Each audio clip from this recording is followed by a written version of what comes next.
Imagine que você é o homem mais poderoso vivo. Você é o faraó, Deus rei do Egito, filho de Ra. Sua palavra é lei, sua sombra causa tremor. Exércitos obedecem a você, nações se curvam diante de você.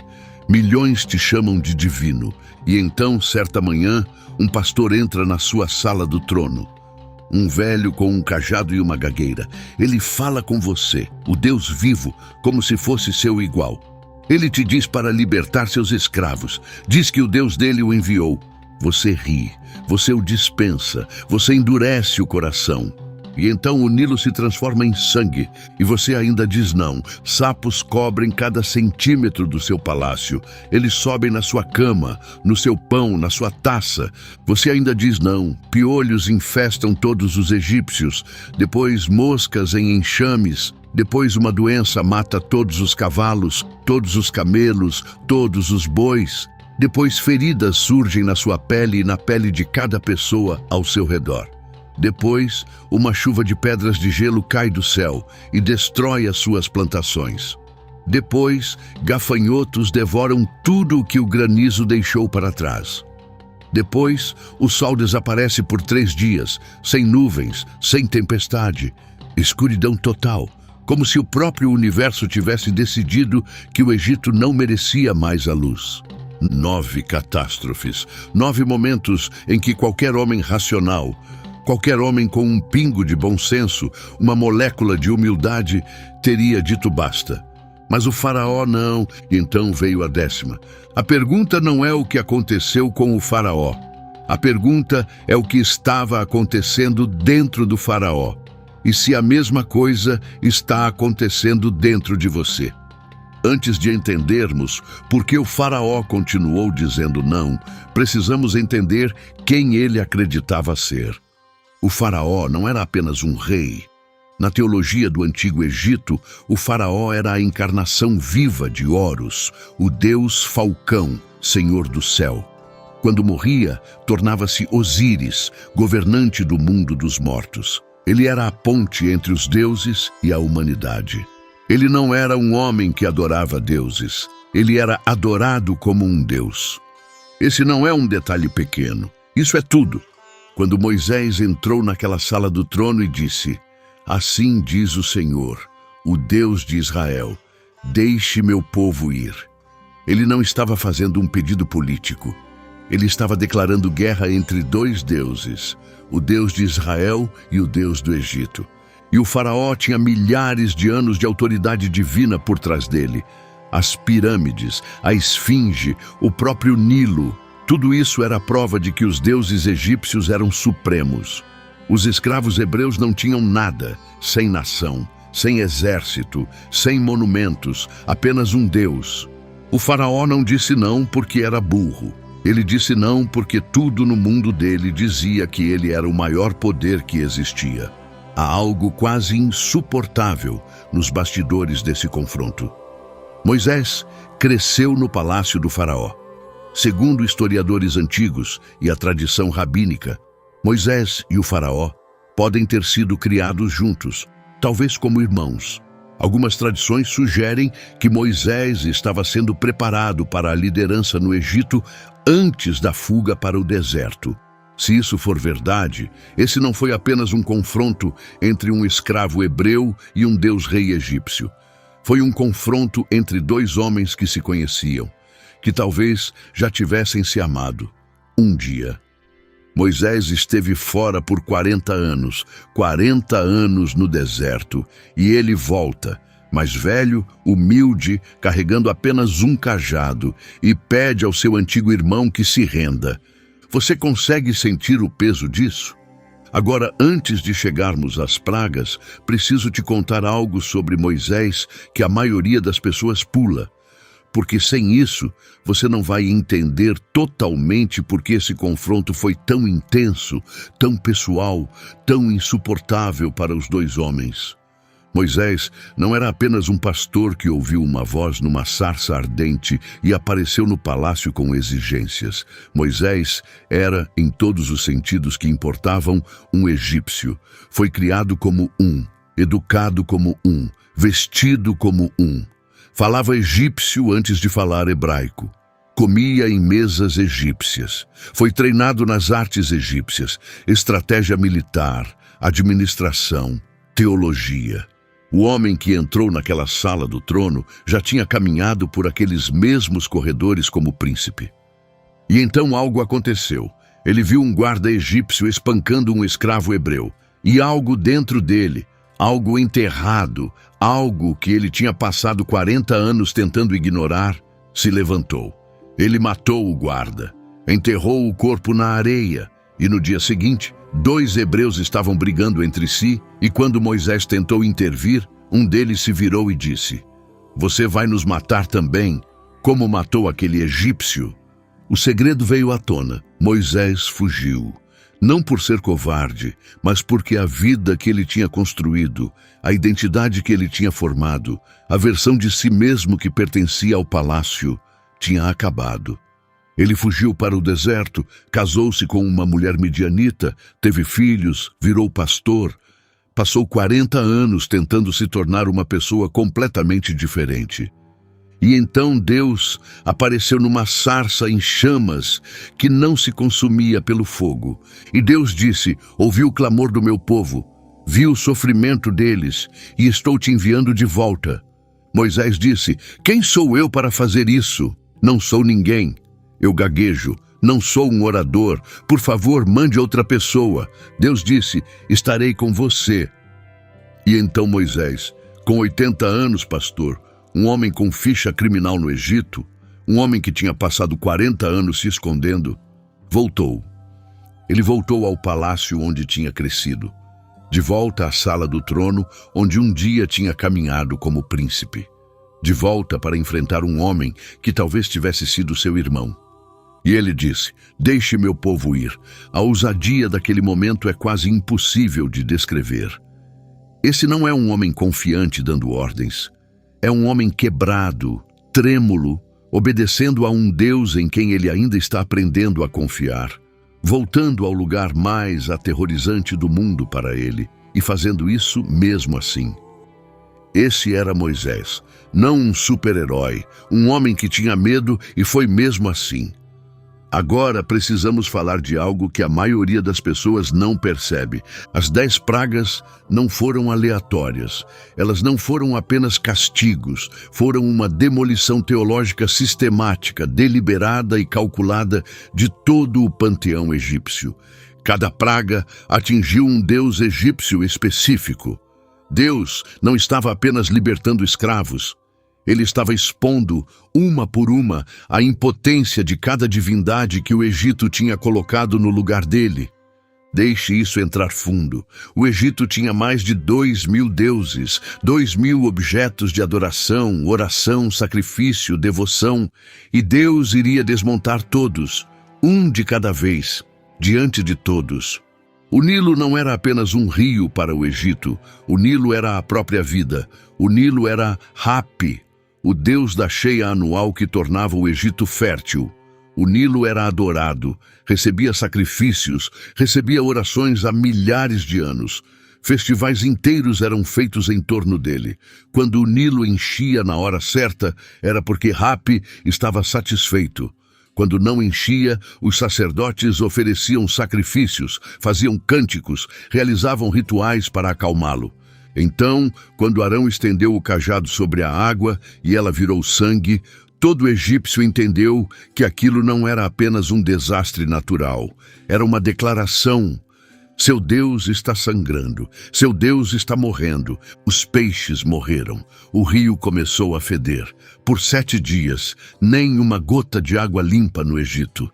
As pessoas cavavam ao longo das margens, desesperadas por qualquer coisa para beber. As crianças choravam, os animais sofriam.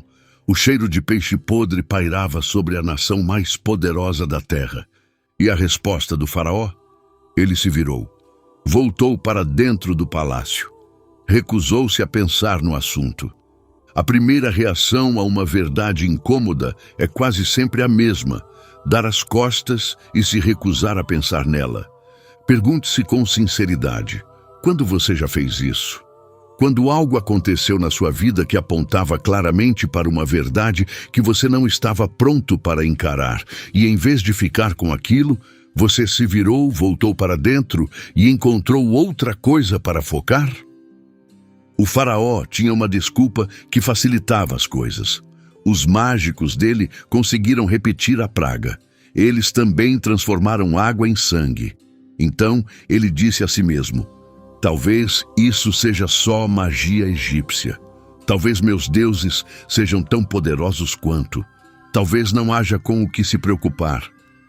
Ele usou essa desculpa para endurecer o coração. Essa desculpa custou tudo a ele. Lembre-se desse padrão. Heket era a deusa egípcia da fertilidade e do parto. Ela era representada como uma rã. Era reverenciada, sagrada. Ninguém matava uma rã no Egito. Machucar uma era um crime grave. Podia até ser punido com a morte. Então Deus enviou milhões delas, por toda parte, em cada canto de cada casa, dentro do palácio real, na própria cama do faraó, na comida dele, nas roupas dele, no banheiro dele. Rãs nas tigelas de massa, rãs nos fornos, rãs amontoadas umas sobre as outras em cada cômodo do Egito, fazendo aquele som baixo, constante e impossível de ignorar. E aqui, pela primeira vez, algo se quebra. O faraó chama Moisés. Ele diz: ore ao seu Deus para tirar as rãs. Vou deixar o povo ir. Moisés pergunta: quando você quer que eu ore? E o faraó diz algo que fascina os estudiosos há séculos. Ele diz: amanhã. Ele poderia ter dito agora mesmo. Ele disse amanhã. Quis passar mais uma noite cercado de rãs. A praga mais miserável, humilhante e implacável que se pode imaginar. Em vez de pedir ajuda agora e admitir a necessidade por um único momento. O orgulho sempre vai escolher o desconforto em vez da rendição. Porque a rendição parece mais ameaçadora do que o sofrimento. Quantas vezes você já escolheu o amanhã? Quantas vezes a resposta esteve bem ali, disponível na hora, e você disse: ainda não. Deixa eu ficar com isso mais um pouco. Deixa eu esgotar todas as outras opções primeiro. Moisés ora. As rãs morrem. Elas se acumulam em montes podres e fedorentos por toda a terra do Egito. O cheiro é indescritível. Cidades de rãs mortas, apodrecendo ao sol.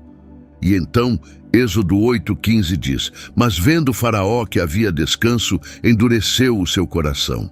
No instante em que a pressão passou, ele voltou ao não. Alívio, endurecimento. Esse é o padrão. E é uma das dinâmicas espirituais mais perigosas da experiência humana. Lembre-se disso também. O pó da terra virou piolhos ou mosquitos, dependendo da tradução. Insetos minúsculos que mordem, dos quais não se pode escapar, saindo direto do chão sob os pés de cada egípcio. Cada pessoa, cada animal infestado. Não há para onde ir. Não há superfície limpa para pisar. A própria terra está viva com eles. Essa praga atingiu Geb, o deus da terra, o deus de cujo corpo se acreditava que a própria terra fosse feita. Geb agora estava cheio de parasitas. E o mais importante, os sacerdotes egípcios não conseguiram repetir essa. Eles tentaram, falharam, e foram até o faraó e disseram 3 palavras que deveriam ter encerrado tudo. Este é o dedo de Deus. Os próprios mágicos dele, os homens que tinham repetido as pragas 1 e 2, foram até ele e disseram que isso estava além do poder deles. Aquilo era real. Aquilo era divino. Esses não eram homens propensos a admitir derrota. Eram os mais poderosos praticantes das artes mágicas do Egito. E ficaram diante do faraó e disseram: nós não conseguimos fazer isso. Não somos nós. Isso é algo completamente diferente. E o faraó, ele não os ouviu. Pense no que é preciso para ignorar isso. Não eram estranhos. Não eram inimigos. O próprio povo dele, os próprios especialistas dele, o círculo mais próximo dele, parados na frente dele com a evidência nas mãos, e ele os ignorou. Quando até os seus próprios conselheiros te dizem a verdade e você ainda se recusa a ouvir, você parou de lutar contra um inimigo. Você começou a lutar contra si mesmo. Agora algo extraordinário acontece. A praga das moscas cai sobre o Egito, mas não sobre Gósen, onde os israelitas vivem. Nenhuma mosca cruza aquela fronteira. Isso não é clima, isso não é natureza, isso é dirigido, isso é pessoal. O Deus dos hebreus sabe a diferença entre uma casa egípcia e uma casa hebreia. Essa praga atingiu Kepri, o deus escaravelho, o deus da transformação, representado como uma mosca, e atingiu Belzebu, o senhor das moscas, uma das entidades demoníacas mais poderosas do sistema espiritual egípcio. Pense no que isso significa para o faraó. Ele pode olhar do palácio dele e ver dois mundos coexistindo lado a lado. O mundo dele, preto de moscas, apodrecendo, sufocando, e Gósen, intocada, silenciosa, limpa, o mesmo céu, o mesmo sol, duas realidades completamente diferentes, separadas por uma linha invisível. A linha não é um muro, não é uma cerca, foi traçada por um Deus que o faraó insiste em dizer que não tem autoridade sobre ele. E aquela fronteira impossível e invisível, deveria ter sido o fim da discussão. O faraó chama Moisés de novo. Ele oferece um acordo. Adorem aqui. Fiquem no Egito. Não vão embora de verdade. Moisés recusa. Deus não disse para adorar por perto. Deus disse para deixá-los ir. Eles negociam mais. O faraó diz, tudo bem, vão, mas não vão para longe. Mantenham um pé no Egito. Mantenham um pé ao meu alcance. Repare no que o faraó está fazendo aqui. Ele não está mais negando o poder. Ele já passou da negação. Agora ele está tentando administrar isso, conter isso, negociar uma versão de obediência que não custe a rendição completa. Quantas pessoas fazem isso com Deus? Elas param de negar, começam a negociar, dizem, eu vou, mas não tão longe, eu mudo, mas não tudo, eu me rendo, mas deixa eu manter essa área, deixa eu manter um pé onde eu estava. Deus não negocia a rendição parcial. Moisés ora, as moscas vão embora, todas, sem exceção, nenhuma fica em todo o Egito. E o faraó endurece o coração de novo. Repare na palavra de novo. Isso está virando um ritmo. Alívio, endurecimento, alívio, endurecimento. Toda vez que a pressão diminui, o faraó volta como uma mola. Ele não está esquecendo o que aconteceu. Ele está escolhendo agir como se aquilo não importasse. Apis era o touro sagrado do Egito, adorado como um deus. Hathor era a deusa vaca. Khnum era o deus carneiro. Sacerdócios inteiros eram dedicados a animais sagrados. Alguns desses animais viviam em templos. Os egípcios os alimentavam à mão, os mantinham perfumados, os vestiam de ouro. A morte de um touro sagrado de Apis era um evento nacional, chorada como a morte de um faraó. E Deus mata todos eles sem exceção. Não alguns, não os fracos, cada cavalo, cada burro, cada camelo, cada boi, cada ovelha, cada cabra, em um único dia. A economia do Egito desaba da noite para o dia. Os animais que puxavam os arados, carregavam as cargas, alimentavam o povo, sumiram. Os deuses que esses animais representavam, expostos como impotentes. E o texto diz que o faraó mandou pessoas investigarem Gósen. Ele precisava conferir, precisava verificar se os animais hebreus ainda estavam vivos. Estavam, todos eles sem exceção.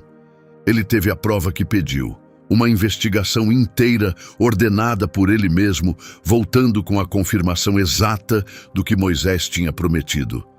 A prova não mudou nada, porque o objetivo dele nunca foi encontrar a verdade. O objetivo dele era encontrar uma razão para continuar dizendo não. E quando a investigação voltou com a resposta errada, com a resposta que exigia rendição, ele guardou aquilo numa gaveta e seguiu em frente. Seja sincero consigo mesmo. Você já fez isso? Você já disse: me dê um sinal, me dê uma prova, me mostre. E aí o sinal veio, a prova chegou, a resposta era inegável. E mesmo assim, você achou um motivo para descartar? O faraó inventou uma investigação inteira para encontrar uma saída. E quando ela não deu, ele virou as costas para a sua própria evidência. Moisés joga cinzas de uma fornalha para o ar. Feridas aparecem, chagas inflamadas, com pus em cada egípcio, do servo mais humilde ao oficial mais alto. Cada egípcio, incluindo o próprio faraó. Essa praga atingiu Sekhmet, a deusa com cabeça de leão ligada à doença e à cura. Atingiu Tot, o deus da medicina. Atingiu Imhotep, o médico divinizado, a quem os doentes oravam havia 1000 anos. E atingiu o corpo do faraó diretamente. Pense no que isso significa para um homem que acredita ser um deus. Deuses não ficam doentes. Deuses não sangram. Deuses não passam a noite acordados pressionando um pano contra feridas abertas na própria pele, sem conseguir dormir, sem conseguir pensar em nada além da queimação. O faraó está com dor física, dor constante, humilhante, da qual não dá para escapar. O tipo de dor que arranca toda a fachada, toda a camada de autoridade, toda a fantasia de divindade. Você não consegue se sentir divino quando sua pele está em chamas.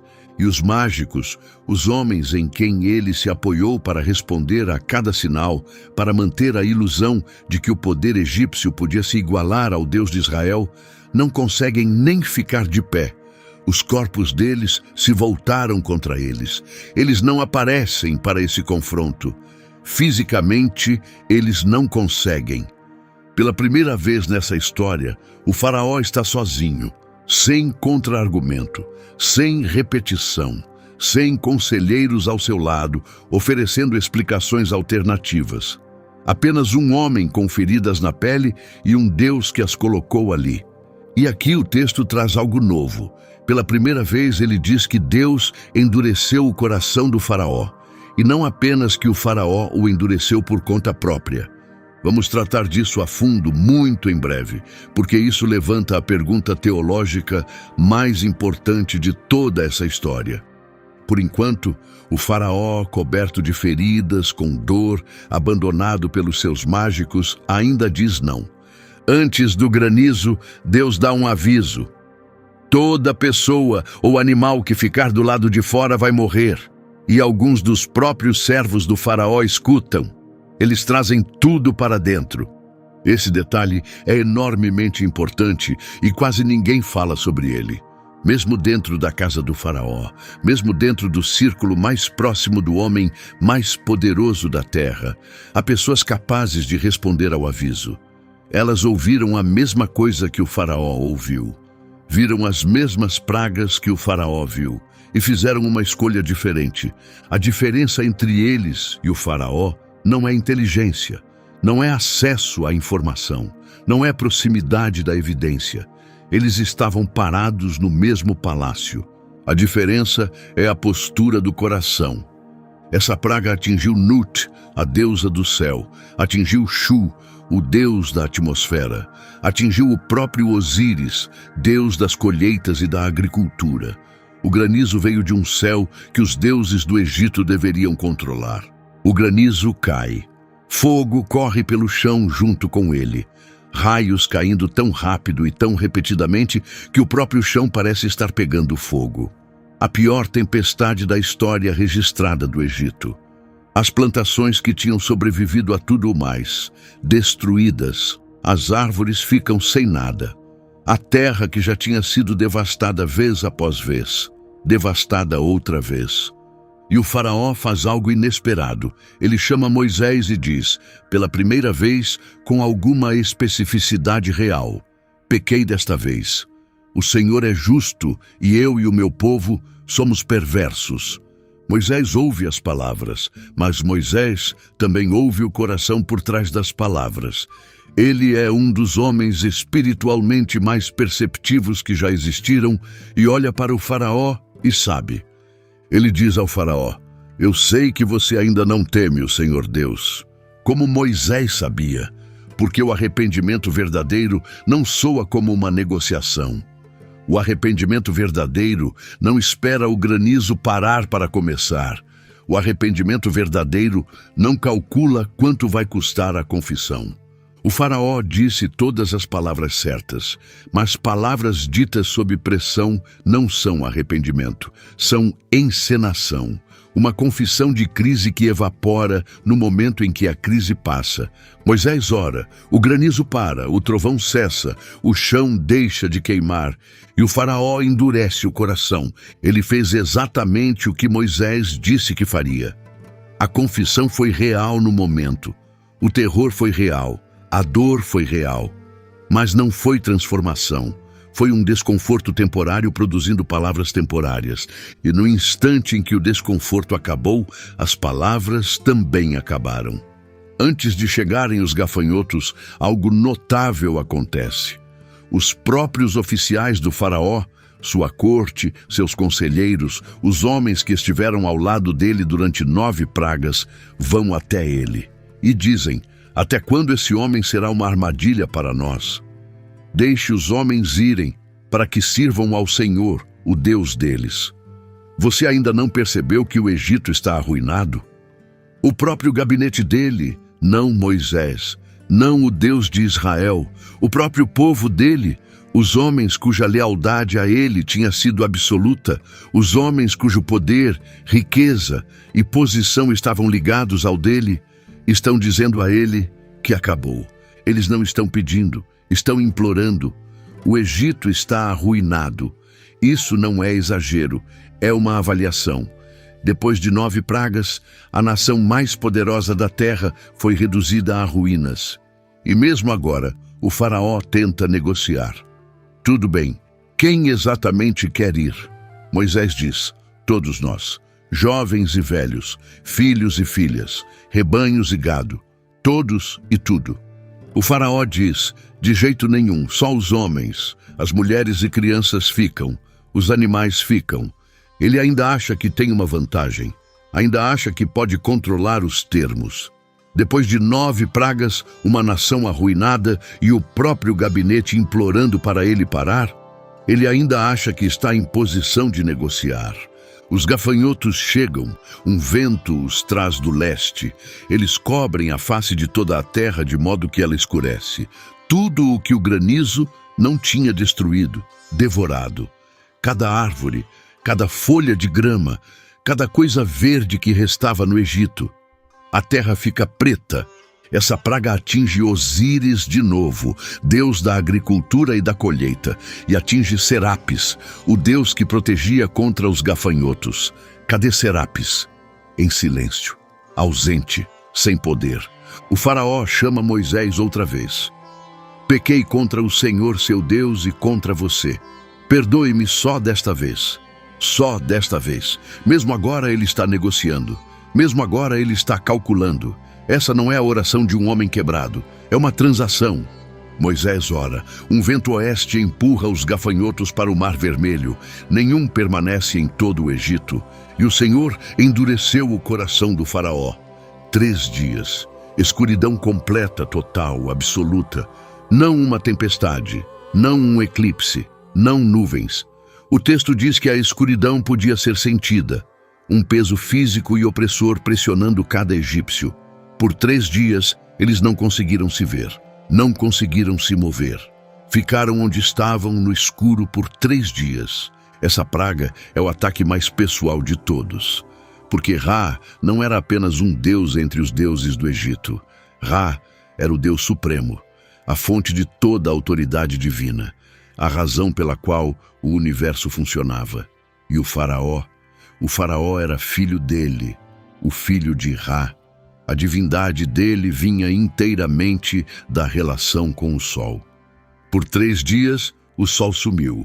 Não enfraquecido, não encoberto, sumiu. Ra tinha sumido, e com Ra, toda a alegação que o faraó tinha de autoridade divina ruiu na escuridão. Mas em Gósen havia luz. Os israelitas tinham luz nas casas durante 3 dias, enquanto todo o Egito ficava sentado numa escuridão palpável, opressora e sufocante. 2 povos lado a lado, um na escuridão, outro na luz. E a única diferença entre eles era o Deus deles. E mesmo assim, ele negocia. Vão, mas deixem os rebanhos. Moisés diz não.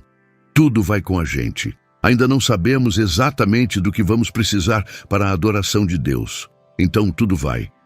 As palavras finais do faraó a Moisés nessa troca são arrepiantes. Saia da minha frente. Cuide para nunca mais ver o meu rosto, pois no dia em que vir o meu rosto, você morrerá. Moisés responde, como você diz, não verei mais o seu rosto. 9 pragas. A nação dele está em ruínas. A economia desabou. Os deuses dele foram expostos um por um. Os mágicos dele desapareceram. Os conselheiros dele abandonaram a posição. A própria corte implora para ele parar. O corpo dele ainda está se recuperando das feridas. E a escuridão acabou de se dissipar depois de 3 dias. E a resposta dele é, não volte. Agora precisamos falar da pergunta mais difícil dessa história, porque se não falarmos, estaremos contando só metade dela. Quero que você pense em alguém na sua vida, alguém que você viu cometer o mesmo erro repetidas vezes, mesmo depois de ter visto as consequências. Alguém que você já alertou, alguém que você ama, e ficou ali, sem poder fazer nada, vendo essa pessoa escolher errado de novo, e de novo. E de novo, você conhece a frustração disso, conhece a tristeza disso, sabe o que é amar alguém que está se destruindo e não conseguir impedir, porque essa pessoa não deixa. Agora, imagine que você é Deus observando o faraó. O texto diz coisas diferentes em lugares diferentes. Às vezes diz que o faraó endureceu o próprio coração. Êxodo 8:15. Ele endureceu o coração. Êxodo 8:32. O faraó endureceu o coração. Outras vezes diz que Deus endureceu o coração do faraó. Êxodo 9:12. Êxodo 10:20. Êxodo 10:27. E as pessoas perguntam há séculos, isso é justo? É justo endurecer o coração de um homem e depois puni-lo pela decisão que esse coração endurecido tomou? Essa não é uma pergunta pequena, é uma das perguntas mais profundas das Escrituras sobre livre-arbítrio, soberania e justiça divina. E não vou te dar uma resposta rasa, porque você merece coisa melhor. Eis o que leitores cuidadosos do texto hebraico original concluíram de forma consistente. A ordem importa. Nas 5 primeiras pragas, é sempre o faraó quem endurece o próprio coração. Ele vê. Tem todas as oportunidades de ceder. Escolhe não ceder. De novo, e de novo, e de novo. Só depois da 6ª praga é que o texto muda e diz que Deus endureceu o coração dele. Deus não criou a resistência do faraó. Deus confirmou uma direção que o faraó já tinha escolhido, repetidamente, livremente, conscientemente, e que agora estava cravada na pedra. Pense assim, imagine uma pessoa que toda manhã durante 5 anos escolhe não se exercitar, comer mal, ignorar os sinais de alerta que o corpo está mandando. Um dia, o médico dela diz, sinto muito, o dano está feito, as artérias estão muito endurecidas, podemos controlar, mas não podemos reverter. O médico endureceu as artérias? Claro que não. O médico confirmou uma condição que vinha se formando havia anos, por meio de milhares de pequenas escolhas livres. Deus não fabricou o orgulho do faraó, Deus o revelou, Deus o trouxe completamente à superfície para que todos pudessem ver, para que Israel soubesse por todas as gerações como é quando um ser humano escolhe sistematicamente o eu em vez da rendição, até que a própria capacidade de se render se perca. Há um princípio embutido aqui que deveria deixar profundamente sóbria toda pessoa que o ouve. A escolha repetida de rejeitar o que você sabe que é verdade não te deixa neutro. Te deixa mais duro, mais resistente, mais comprometido com a sua própria história. Toda vez que o faraó dizia não, isso lhe custava algo que ele não conseguia ver e não conseguia recuperar. Um grau de suavidade, um grau de abertura, um grau de capacidade de responder à verdade. Toda rendição ao orgulho torna a próxima rendição mais fácil e a próxima rendição à verdade mais difícil. C.S. Lewis descreveu assim: existem dois tipos de pessoas: as que dizem a Deus, seja feita a tua vontade, e aquelas a quem Deus, por fim, diz, seja feita a tua vontade. O faraó é o retrato mais extremo do segundo tipo nas Escrituras. Pragas não são castigos que criam teimosia, são condições que a expõem. O mesmo fogo que derrete a cera também endurece a argila. O material já era diferente antes de o fogo tocá-lo.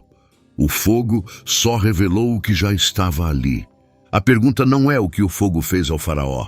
A pergunta é do que o seu coração é feito. E quero que você fique com essa pergunta agora. Não como um exercício teológico, não como um quebra-cabeça intelectual, como um inventário pessoal. Porque eu não estou mais falando do faraó. Estou falando do padrão na sua própria vida em que você sabe qual é a coisa certa. Sabe disso há muito tempo e toda vez que a pressão diminui, toda vez que a dor passa, toda vez que as consequências ficam temporariamente invisíveis, você volta atrás. Você escolhe o conforto em vez da verdade. Escolhe o familiar em vez do transformado. Esse padrão não fica neutro, ele se enrijece. É aqui que a história deixa de ser sobre um rei antigo e começa a ser sobre o cômodo em que você está sentado agora mesmo. À meia-noite, Deus se move pelo Egito. Cada primogênito do Egito morre, desde o primogênito do faraó no trono até o primogênito do prisioneiro no calabouço mais profundo. De humanos a animais, em cada casa, em cada canto da terra. A morte passando como um vento. Êxodo 12:30. Houve um grande clamor no Egito, pois não havia casa em que não houvesse um morto. Mas nas casas dos israelitas, onde o sangue de um cordeiro tinha sido pintado nos batentes da porta, o anjo passou por cima. A Páscoa. Agora preciso parar aqui e te contar algo sobre essa 10ª praga que a maioria dos vídeos nunca menciona. Porque a 10ª praga não é apenas a pior das pragas. É uma profecia. É uma sombra de algo que aconteceria 1500 anos depois, num monte fora de Jerusalém. Os israelitas foram instruídos a pegar um cordeiro perfeito, sem defeito, e matá-lo, e a pintar o sangue dele nos batentes das casas. E quando o anjo da morte visse o sangue, ele passaria por cima. O sangue de um cordeiro, numa moldura de madeira, protegendo aqueles que estavam dentro da morte. 1500 anos depois, um homem seria pregado numa moldura de madeira. Um homem chamado o Cordeiro de Deus. E o sangue dele, naquela madeira, seria o sinal que faz a morte passar por cima de todos os que se abrigam nele. A Páscoa não foi apenas um evento histórico, foi um anúncio, uma imagem desenhada em sangue do momento que mudaria tudo. E aconteceu na mesma noite do ano, a mesma noite de Páscoa, o mesmo cordeiro, o mesmo sangue, a mesma madeira, a mesma proteção. Isso não é coincidência. É um Deus que escreve a história como um autor escreve antecipações, plantando a imagem da solução 15 séculos antes de ela chegar. E é aqui que o ídolo do Egito cai por completo. O faraó era o filho primogênito do faraó anterior, o próprio herdeiro dele, o próprio filho dele, dormindo no palácio. Foi-se. O Deus do Egito não conseguiu proteger o próprio filho. O homem que tinha reivindicado a autoridade divina a vida inteira não conseguiu, no único momento que mais importava, fazer a única coisa que um Deus deveria fazer. Você não pode perder um filho e continuar inalterado. Mesmo o faraó, naquele instante, não era um Deus. Era um pai. E o filho dele tinha morrido. Êxodo 12, 31. O faraó chama Moisés e Arão à noite, no escuro, no meio do luto, e diz: levantem-se, saiam do meio do meu povo, vocês e o povo de Israel. Vão, sirvam ao Senhor, como vocês disseram. Levem seus rebanhos e seu gado, e sumam. E então, esse detalhe me destrói toda vez, ele acrescenta: e abençoem a mim também. Mesmo agora, mesmo na escuridão, mesmo com o filho morto no cômodo ao lado, ele não consegue se render por completo, não consegue ajoelhar, só consegue evacuar, tirar a fonte da maldição da casa dele e pedir uma bênção de despedida enquanto eles vão embora. Ele ainda não entende, ou talvez entenda, e isso é ainda mais doloroso. Talvez ele entenda exatamente o que aconteceu e exatamente o que isso significa, e mesmo assim não consiga chegar a um lugar de humildade genuína. O orgulho agora é tão profundo, tão estrutural, tão fundido à identidade dele, que nem a morte do filho consegue atravessá-lo. Essa é a tragédia das 10 pragas, não o que elas destruíram por fora, o que elas revelaram por dentro. Você sabe o que acontece a seguir. Os israelitas saem. Eles partem do Egito. 2 milhões de pessoas, o gado, os pertences, o pão que não tinha tido tempo de crescer. Eles atravessam a terra e chegam ao Mar Vermelho. E o faraó, depois de deixá-los ir, depois de ficar no escuro com o filho morto, muda de ideia. De novo, ele reúne o exército inteiro, 600 dos melhores carros de guerra, os oficiais, os cavaleiros, tudo o que ainda lhe resta, e vai atrás deles, mesmo depois da 10ª praga, mesmo depois de perder o filho, mesmo depois de a nação ter sido reduzida ao osso. A dureza permanece. Agora é tão completa, tão total, tão além da capacidade dele de reverter, que nem o luto consegue penetrá-la. Os israelitas veem o exército chegando, entram em pânico, clamam a Moisés. Não havia espaço suficiente no Egito para morrer? Por que você nos trouxe para cá? A gente disse para você nos deixar em paz. Teríamos preferido continuar como escravos. E Moisés diz uma das coisas mais extraordinárias de toda a Escritura: não tenham medo, fiquem firmes e vejam a salvação do Senhor, que Ele realizará por vocês hoje. Pois os egípcios que vocês veem hoje não verão nunca mais. O Senhor lutará por vocês e vocês só precisam ficar em silêncio. Fiquem parados e observem. O mar se divide. Um vento sopra a noite toda e as águas se levantam dos 2 lados como muros. O chão por baixo fica seco. E 2 milhões de pessoas, com as crianças, os idosos, os animais, atravessam em terra seca. Os egípcios seguem atrás. É claro que seguem. O faraó chegou até aqui. Ele não vai parar agora. E então as águas voltam, em um instante, em um único instante. Os muros de água desabam, e a maior força militar do mundo antigo, os carros de guerra, os oficiais, os cavaleiros, o exército que tinha feito o mundo conhecido inteiro tremer, é engolida pelo mar. O texto nos dá essa frase, ao mesmo tempo magnífica e devastadora. Israel viu o grande poder que o Senhor usou contra o Egito. Então o povo temeu o Senhor e creu no Senhor e em Moisés, seu servo. O mesmo Deus, o mesmo poder, os mesmos atos vistos por todos. Os israelitas responderam com fé. O faraó respondeu com guerra. O que você vê quando olha para Deus não é apenas função do que Deus te mostra, é função do que você decidiu enxergar, muito antes de as pragas começarem, muito antes de a primeira gota de sangue cair no Nilo. Preciso ser sincero com você agora. Essa história não foi escrita para te fazer sentir superior ao faraó. Foi escrita para te fazer reconhecê-lo. Você pode não ser um Deus rei do Egito, mas é uma pessoa que em algum momento ouviu algo verdadeiro. algo de Deus, da Escritura, de alguém que te amou o suficiente para ser sincero e escolheu não agir. Talvez uma vez, talvez várias vezes.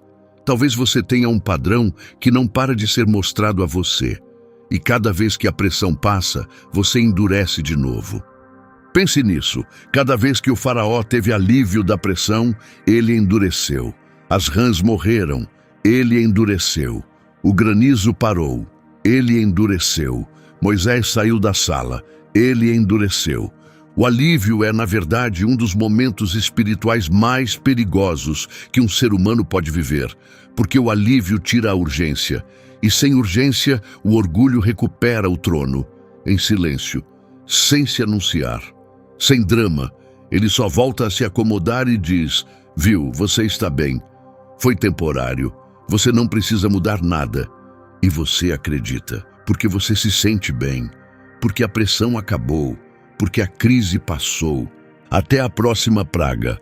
Há um versículo em Hebreus 3 que cita diretamente essa história. Ele diz: hoje, se ouvirem a sua voz, não endureçam o coração. Hoje, não amanhã, não quando as coisas melhorarem, não quando você se sentir mais pronto, não quando as circunstâncias se alinharem, não quando você tiver resolvido todo o resto primeiro. Hoje, porque não há garantia de que a capacidade de responder ainda estará lá amanhã. Não porque Deus seja cruel, mas porque escolhas repetidas se enrijecem em caráter. O que você está treinando o seu coração a fazer agora, neste momento, nesta fase, é o que o seu coração fará automaticamente depois. Você está treinando o seu coração ou para amolecer ou para endurecer. Não existe neutralidade. Quero te fazer a pergunta que Moisés fez ao faraó, em outra forma. Quantas pragas, quantos relacionamentos foram danificados por algo que você sabia que precisava mudar e não mudou? Quantos avisos chegaram de amigos, da Escritura, do seu próprio corpo, da sua própria consciência, que você ouviu com clareza e depois deixou de lado quando a urgência passou? Quantas noites sem dormir você teve em que já sabia exatamente o que precisava acontecer e depois a manhã chegou, a correria voltou e você guardou aquilo numa gaveta? Em quantos momentos você disse as palavras certas sob pressão? Vou mudar, me desculpe, dessa vez vai ser diferente. E depois a pressão passou e as palavras evaporaram? O faraó teve 10 oportunidades, 10 catástrofes, cada uma pior que a anterior, cada uma dando a ele mais uma chance de escolher diferente. 10 é o número da plenitude na Escritura. 10 é a contagem completa. 10 significa: essa é a história inteira. E a história está te perguntando: qual é o seu número? Algumas pessoas estão na praga 2 quando finalmente se rendem. Algumas esperam até a praga 7. Algumas nunca se rendem. A oferta de rendição sempre é estendida antes de a 10ª praga chegar. A pergunta é se você vai esperar por ela. O Deus que enviou 10 pragas também enviou 10 avisos antes de cada uma. Ele não enviou destruição sem antes enviar um mensageiro. Não enviou juízo sem antes estender um convite. Cada praga foi um apelo. Cada catástrofe foi um convite escrito na linguagem mais urgente possível. Ele não estava tentando destruir o faraó, estava tentando alcançá-lo. E o faraó se tornou inalcançável. Um não de cada vez, um endurecimento de cada vez. Até que o homem que poderia ter mudado a história se tornou, em vez disso, um aviso para ela. Essa é a tragédia do faraó. Mas você não é o faraó. Você ainda está aqui, ainda está ouvindo. E isso significa que a oferta ainda está aberta. O mesmo Deus que enviou 10 pragas para alcançar um homem é o mesmo Deus que organizou para você ouvir essa história agora, em qualquer cômodo em que você esteja sentado, em qualquer fase da sua vida em que esteja. Isso não é coincidência, é convite. Você não precisa ser o homem que viu 10 pragas e ainda assim disse não. Você pode ser o homem ou a mulher que ouviu a história de um homem que disse não e decidiu: eu não. Hoje, não. Nem mais um endurecimento, nem mais um amanhã. O mar se abriu para pessoas que disseram sim. Que mar na sua vida está esperando o seu sim? Se essa história te tocou, compartilhe. Não porque eu esteja te pedindo para promover um canal, mas porque alguém na sua vida precisa ouvir isso agora. Alguém está na 4ª praga e não percebe que está caminhando para a 10ª. Alguém está no meio de uma crise e chamando isso de azar, quando pode ser o convite mais alto que essa pessoa já recebeu. Mande isso para ela. Se você tem perguntas sobre a teologia do coração endurecido, sobre quem foi historicamente esse faraó, sobre o que o Cordeiro Pascal significa à luz do que veio depois, deixe-as nos comentários. Eu leio cada uma. Existem mais histórias na Escritura como essa. Histórias que parecem história antiga na superfície, mas que são, na verdade, exames cirúrgicos da alma humana, do orgulho, da rendição, do que custa dizer sim e do que custa continuar dizendo não. Vamos continuar nos aprofundando. Obrigado por estar aqui. Vejo você na próxima.